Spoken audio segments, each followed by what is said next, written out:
Misunderstand చేసుకోవడానికి 99.9% scope ఉన్నది ఈ సబ్జెక్ట్లో. డేంజరస్ పుస్తకం ఆల్రెడీ మీతో మాకు కూర్చొని మాట్లాడుతుంటే మా వాళ్ళందరూ బాధపడుతారు, నువ్వేమో అయిపోతావు కావచ్చు, మాకు భయం అవుతుంది, ఆయనతో తిరగకు, నీకేమవుతుంది, అరే ఏం కాదురా నాయన అంటే వాళ్ళ భయం వాళ్ళది, వాళ్ళ ప్రేమనే. కానీ చెప్తున్న ఇంపార్టెంట్ విషయాన్ని పక్కన పెట్టి ఇలాంటి పనికిరాని విషయాన్ని అడిగేటువంటి గూట్లే అంటారా, గూట్లే అంటారు. ఆధ్యాత్మికత అంటే సముద్రం లాగా ఉండడం, సముద్రమే నీవై ఉండడం, అంటే ఆ స్వభావాన్ని కలిగి ఉండడం. సో ఈ వీడియో టైటిల్ సముద్రం. ఇంతకుముందు ఎవరో వచ్చినప్పుడు సముద్రం అనే కాంటెక్స్ట్లో ఒక చిన్న చర్చ వచ్చింది, మీరు అక్కడ దూరం ఉన్నారు. సో వాళ్ళు ఏమన్నారంటే, సముద్రాన్ని చూసిన ప్రతిసారి నాలో ఏవో కొత్త ఆలోచనలు, నాలో ఏవో కొత్త ఊహలు, ఓకే, ఏదో ఒక అంతు తెలియని ఒక భావోద్వేగానికి లోనేత అదే అన్న, ఇదంతా పోవాలి అనగానే ఇట్లా సేమ్ పాలు వంగుతుంటే నీళ్ళు తల్లిన. సరే, ఇన్ని సంవత్సరాలు సముద్రం చూశారు, కానీ జీవితం ఏం మారలేదుగా. అంటే ఒక విషయాన్ని పోయిటిక్గా చూడడం మానేయాలి. ఓకే, ఇంతే ఈరోజు మన చర్చకి ఆధారం. మనం ప్రతిదాన్ని పోయిటిక్గా చూడడం స్టార్ట్ చేసుకున్నాం. నువ్వు ఏదన్నా పుస్తకం రాసినప్పుడు, పోయట్రీ బుక్ రాసినప్పుడు సముద్రం గురించి ఏమన్నా రాసుకో, ఇది నా పాపాలని కడిగివేయడానికి ఆ ఈశ్వరుడు పంపిన నీళ్ళని రాసుకో, నీ ఇష్టం. కానీ ఏం కాదు, అది జీవితానికి పనికిరాదు. కానీ అంటే యూజువల్ అడుగుతారు కదన్న, ఇట్లా నువ్వు మౌంటైన్ పర్సనా బీచ్ పర్సనా అని అడుగుతారు. నాకు మా బీచ్ దగ్గర కూర్చుంటే నేను కామ్ అయిపోతా, లేకపోతే మౌంటైన్ ట్రెక్కింగ్ చేసినప్పుడు నాకు నచ్చుతుంది, అది అట్లా అంటారు. ఆ ఉద్దేశం అన్నదేమో ఆమె చెప్పిన. ఏ ఉద్దేశమైనా నాతో చర్చించేది ఊహాత్మకమైన విషయాలు కావు. నేను సిరివెన్నెల సీతారామ శాస్త్రి కాదు, అంటే పోయిటరీని అభినందించడానికి లేదా పోయిటరీ రాయడానికి. రాస్తున్నప్పుడు రాద్దాం, అది ఓన్లీ పోయిటరీ అని తెలుసుకొని రాస్తున్నాం. అది సముద్రానికి సంబంధం లేదు, అది నీ మనసు గోల. అది పోయిటరీ నీ మనసు గోల. బాగుంది, పోయిటరీ నీ మనసు గోల. నీ మనసు అట్లా ఘోషిస్తుంది, సముద్రానికి ఏం సంబంధం. నువ్వు ఈ ప్రపంచంలో ఉన్న అసంఖ్యాకమైన వస్తువుల్లో కొన్ని నువ్వు ఓన్ చేసుకున్నావు, వాటికి నా అని తగిలిస్తున్నావు. ఏవైతే నీవి కాదనుకున్నావో కొన్నిసార్లు నా అని తగిలిస్తావు. ఇది నీ రూమ్ ఎక్కడ అంటే చూపిస్తావు, నీదేం కాదు, అది తాత్కాలికంగా అయినా కూడా కానీ ఎవ్వడు సముద్రానికి నా తగిలించాడు అనేది నా అబ్జర్వేషన్. అవును, ఆకాశానికి, సముద్రానికి, గాలికి నువ్వు తగిలించే అవకాశం లేదు. నో వన్ సేస్ దట్ నా గాలి, నో వన్ సేస్ దట్ నా సముద్రము, నో వన్ సేస్ దట్ నా ఆకాశం. అంటే అర్థమైంది, ఈ ప్రకృతిలో ప్రతిదానికి ఐడెంటిఫికేషన్ ఉంది, నువ్వు ఐడెంటిటీ తగిలిస్తున్నావు. కానీ నువ్వు కావాలనుకున్నా కూడా తగిలించలేని 3 పార్శ్వాలు ఇవి. ఓ త్రిపుటి అనుకో, గాలి, సముద్రం, ఆకాశం. వాటికి నా తగిలియవు నువ్వు ఎప్పుడు, ఏనాడు కాన్షియస్ గాను అన్కాన్షియస్ గాను, తాగుబోతు కానీ, గృహిణి కానీ, ఫిలాసఫర్ కానీ, నా ఆకాశము, నా గాలి, నా సముద్రం ఎవడు చెప్పాడు? కుదిరితే మనిషి కుదరదు. అందుకని అర్థం చేసుకోవాల్సిన ఏకైక అంశము beyond logic or beyond poetic way of looking at things, ఇంతే అన్నమాట. సో నువ్వు నా తీసేస్తే సముద్రం అవుతావు, అంతే. నువ్వు అర్థం చేసుకోవాల్సి, నా తగిలించకపోతే నువ్వు కూడా సముద్రమే.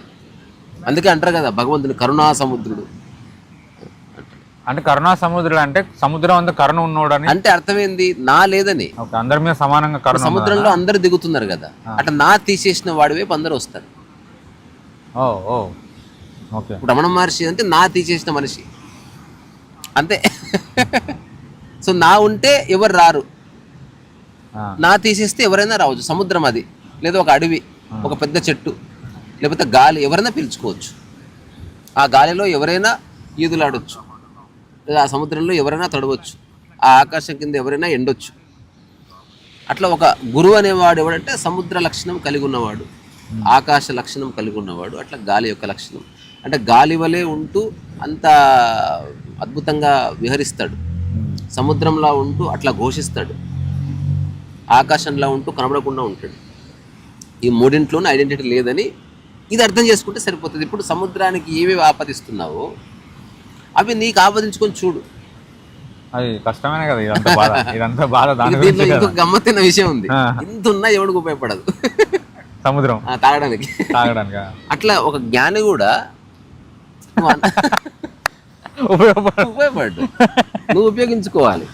ఇప్పుడు దీని నుంచి ఉప్పు తీసేవాడు ఉపయోగించుకుంటాడు, అట్లా నువ్వు జ్ఞాని నుంచి నువ్వు కొంత తీసుకోవాల్సిందే. అందుకని మనం ఐడెంటిటీ క్రైసిస్ అని నిరంతరం మాట్లాడే వాళ్ళు ఎవరైతే ఉన్నారో వాళ్ళు సముద్రం దగ్గరకు వచ్చి అర్థం చేసుకోవాల్సిన విషయం ఇంతవరకు. ఈ ప్రపంచంలో ఐడెంటిటీ లేనివి. సరే, ఇప్పుడు ఫస్ట్ మీకు ఒక ఎవరో చెప్పారన్నారు కదా, నాకు సముద్రం చూస్తే ఒక పొయిటిక్ ఏదో చెప్పారు, నాకు గుర్తులేదు. ఆ చెప్పిన వాళ్ళకి అంటే ఇదే ఇంటెన్షన్ ఉందా, సముద్రం చూసి నేను ఇట్లా నా తీసేయాలి అట్లా? అసలు తెలియదు. నేను చెప్పిన తర్వాతనే షాక్ తిని అవును కదా అని మళ్ళీ నెక్స్ట్ టైం ఆ ఉద్దేశంతో వస్తామని చెప్పారు. తర్వాత లాస్ట్ టైం వచ్చినప్పుడు ఒక చిన్న పాయింట్ చెప్పిన కొందరికి కనెక్ట్ అయింది. అది మనం ఏది చూసినా ఆ అంశంలో ఆ వస్తువులో ఒక అంశాన్ని చూస్తాం. మనం ఇప్పుడు ఫ్రిడ్జ్ దగ్గర వెళ్తే డోర్ చూస్తాం, ఫ్రిడ్జ్ తెరవగానే వాటిని చూస్తాం, బాటిల్ పట్టుకొని మూతను చూస్తాం. Always you are focusing on something. అంటే నీ మైండ్ ఎప్పుడు నువ్వు చూసే ఒక పాయింట్ వైపు వెళ్తూ ఉంటుంది. సముద్రాన్ని చూసినప్పుడు నువ్వు సముద్రాన్ని మొత్తాన్ని చూస్తావు, పాయింట్ ఎప్పుడు చూడవు.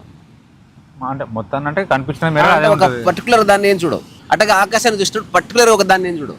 ఆకాశంలో ఎక్కడ చూసినట్టు ఆకాశం చూసావు, అంత ఎక్కడ చూడలేదు. దీనికి సాక్షి అని పేరు ఆధ్యాత్మికత. అంటే దీన్ని కూడా మళ్ళీ లిటరల్గా తీసుకోవద్దని నాకు లిటరల్ తీసుకోవచ్చు. ఎందుకంటున్నా అంటే ఇప్పుడు సముద్రాన్ని ఒక ఏరియా చూడలేమంటే ఇప్పుడు అక్కడ అలా వస్తుంది, చూడంటే అది చూడవచ్చు. అది వేరు. ఇన్ జనరల్ నువ్వు కనుక సముద్రం ఎదురు ఉంటే నువ్వు ఎప్పుడు ఒక పర్టికులర్ పాయింట్ని పట్టుకొని చూడవు, మొత్తాన్ని కలిపి చూస్తూ ఉంటావు. ఓకే, ఊరికి ఇట్లా ఊరికి జస్ట్ లుకింగ్. అట్లనే ఎడారిని కూడా ఎడారి కూడా అట్లా చూస్తా ఉంటా. కానీ అట్లీస్ట్ ఎడారికి నా అనేది ఉంది.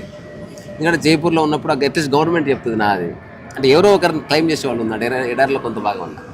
కానీ సముద్రానికి ఆకాశానికి అట్లీస్ట్ క్లైమ్ చేస్తే మన బ్యాడ్లకు అనుకో. నేను లిటరల్గా తీసుకోవద్దని ఎందుకన్నా అంటే ఇప్పుడు అంటే ఎందుకు ఎట్లా చూస్తారు మొత్తం ఈ పాటను చూడొచ్చు కదా అని వితన్నవాదం చేయొచ్చు. లేదంటే సముద్రం కూడా ఇప్పుడు మా కంట్రీ సీస్ దాటి వచ్చిరని వాళ్ళు అంటారు కదా, అంటే మా కంట్రీ అని వాళ్ళు అంటారు కదా. ఇదంతా దాన్ని లిటరల్గా తీసుకుంటూ వచ్చే మాటలు ఇవన్నీ. మీరు చెప్పేది ఇంటెన్షన్ వేరే, సముద్రం లాగా ఉండండి అని చెప్పడానికి ఇంటెన్షన్ అది. ఆ పదాలు వాడినంత మాత్రాన సముద్రం కూడా ఒకళ్ళకి ఉంటుంది కదా, ఒక కంట్రీకి ఉంటుంది కదా. నా ఉద్దేశము నువ్వు అన్నిటికీ ఐడెంటిటీని జోడించే వ్యక్తివి, సముద్రానికి జోడించడం లేదు అని చెప్పడానికి ఎగ్జాంపుల్. అట్లా నీకు కూడా ఐడెంటిటీని తీసేసుకుంటే సరిపోతుంది. Then you become the ocean అని ఒక చిన్న అనాలజీ. అదే అనాలజీ. సముద్రానికి ఆధ్యాత్మికతకి ఏం సంబంధం? కానీ ఆధ్యాత్మిక లక్షణం ఎందుకు అంటున్నా అంటే ఇప్పుడు ఎగ్జాంపుల్ చెప్తే విషయాన్ని పక్కన పెట్టి ఎగ్జాంపుల్ గురించి ఏంటిది అనే పరిస్థితి వచ్చింది కాబట్టి ఇంటెన్షన్ కూడా చెప్తే బాగుంటది. ఈ ఎగ్జాంపుల్ చెప్పడానికి వెనకాల ఇంటెన్షన్ ఏంటంటే ఇది అని చెప్తే బెటర్.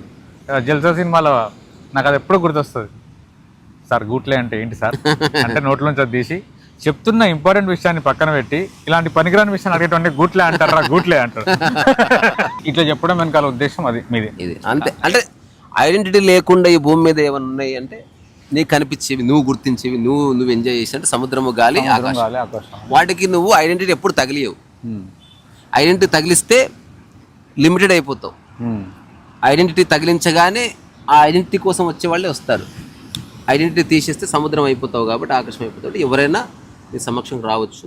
విషయాన్ని నువ్వు తెలుసుకున్నా తెలుసుకోకపోయినా హాయిగా అయితే ఉంటుంది. ఇప్పుడు సముద్రం దగ్గరకు వస్తే హాయిగా ఉంది, తెలుసుకునేది ఏముంది? అన్కండిషనాలిటీ. అదే నువ్వు జస్ట్ ఇందులో గిత్త నిలుగు ఉండవు. స్విమ్మింగ్ పూల్ నోవాటెల్లో ఎన్ని రూల్స్ ఉంటాయి ఆడ, గిన్నే ఉంటాయి ఇందులో, కానీ బోల్డ్ రూల్స్ ఉంటాయి. దానికి ఐడెంటిటీ ఉంది. నోవాటెల్ అక్కడికి వెళ్తే నాది, నీది, వాళ్ళది, వీళ్ళదని వస్తాయి. సో జస్ట్ ఈ రోడ్డు దాటితే ఎవరిదో. అదే అంటే ఇప్పుడు మీరు చాలాసార్లు చెప్పేది ఉన్నది ఉన్నట్టు చూడు, ఆ స్పిరిచువాలిటీ, ఆధ్యాత్మికత అంటే విశేషణాలు యాడ్ చేయొద్దు, అడ్జెక్టివ్స్ యాడ్ చేయొద్దు అంటే ఇదే కదా. సముద్రాన్ని చూడాలి కానీ మళ్ళీ దానికి ఎక్స్ట్రా నువ్వు ఇమాజినేషన్ అంతా యాడ్ చేసి నీ పోయట్రీ, నీ భాష పోయట్రీ వచ్చినాక ఏదైనా రాసుకోవచ్చు. నేను ఉదయమే బ్రష్ చేసినప్పుడు వచ్చే నురుగలాగా ఉన్నటువంటి ఆ నురుగ అని రాసుకో. ఓకే, సముద్రాన్ని చూసినప్పుడు నాకు ఉప్పు గుర్తొచ్చింది. ఆ ఉప్పు గుర్తు రాగానే మా అమ్మ గుర్తొచ్చింది, ఎందుకంటే ఆమె ఎప్పుడు ఉప్పు సరిగ్గా వేసేది. నీ ఇష్టం, నువ్వు ఏమని అనుకో, క్యాఫ్రాక్ పడతా. సో అందుకని మనిషి సఫర్ అవుతున్నది only because of identity and identity crisis. తర్వాత ఐడెంటిటీని కోల్పోతాడేమో అని భయం. అందుకని అసలు ఐడెంటిటీ లేని విషయాలను చూస్తూ కూడా నువ్వు వాటిని గ్రాస్ప్ చేయట్లేదు. నువ్వు సముద్రంలో ఉంటావు, సముద్రం లాగా ఉంటావా, ఒక స్విమ్మింగ్ పూల్ లాగా ఉంటావా, నీ ఛాయిస్. ఆధ్యాత్మికత అంటే సముద్రం లాగా ఉండడం, సముద్రమే నీవై ఉండడం, అంటే ఆ స్వభావాన్ని కలిగి ఉండడం. ఇప్పుడు సముద్రం పక్కన ఉన్నప్పుడు నువ్వు ఎప్పుడు ఎరకలో ఉంటావు అంతే. నీ లేదు, నా లేదు, మనది లేదు, తీసుకుపోవాలని లేదు, వదిలిపెట్టాలని లేదు, అటాచ్మెంట్ లేదు, బొంగు లేదు, ఏమీ లేదు. Just you are aware. నేను మింగేస్తుంది. కొంచెం కేర్ఫుల్గా ఉంటావు అంతే. అట్లా సూపర్. నువ్వు అట్లా గురువు సమక్షంలో ఉన్నా ఎరుకతో ఉంటే సరిపోతుంది, లేకపోతే మింగేస్తుంది. ఆ, అంటే లిటరల్ కాదు, అదే అదే అదే ఏది అంటే లిటరల్. నువ్వు మిస్అండర్స్టాండ్ చేసుకుంటే కొట్టుకుపోతావు. అవునవును, మిస్అండర్స్టాండ్ చేసుకోవడానికి 99.9% స్కోప్ ఉన్నది ఈ సబ్జెక్ట్లో. ఈ సబ్జెక్ట్లో డేంజరస్. పుసుకైనా ఆల్రెడీ మీతో మాకు కూర్చొని మాట్లాడుతుంటే మా వాళ్ళందరూ బాధపడుతారు, నువ్వేమో అయిపోతావు కావచ్చు, మాకు భయం అవుతుంది, ఆయనతో తిరగకు, నీకేమవుతుంది, అరే ఏం కాదురా నాయన అంటే వాళ్ళ భయం వాళ్ళది, వాళ్ళ ప్రేమనే. కానీ సో ఈరోజు నిజంగానే we spend some time in the bank of ocean. అవును, రేపు దిగుతాం సముద్రంలోకి. ఓకే ఓకే, రేపు తడవాలి, రేపు తడవాలి చక్కగా. సో ఈ వీడియో టైటిల్ సముద్రం. సముద్రం కృష్ణవంశీ కూడా సినిమా చేసిన సముద్రం. కృష్ణవంశీ సముద్రం కాదు, ఇది వేరే సముద్రం. ఓకే మరి. సో సముద్రం చూడడం అంటే సముద్రాన్ని చూడడం అని కాదు, నీవు సముద్రాన్ని అవ్వడానికి ఒక ఆప్షన్ ఉంది. అంటే అన్కండిషనాలిటీ, ఐడెంటిటీ లేని స్థితి, ఎవరైనా అంగీకరించడం, ఏదో పనులు చేస్తే ఎవరైనా మింగేయడం, ఇలాంటివన్నీ. సరే మరి, ఓకే బాయ్.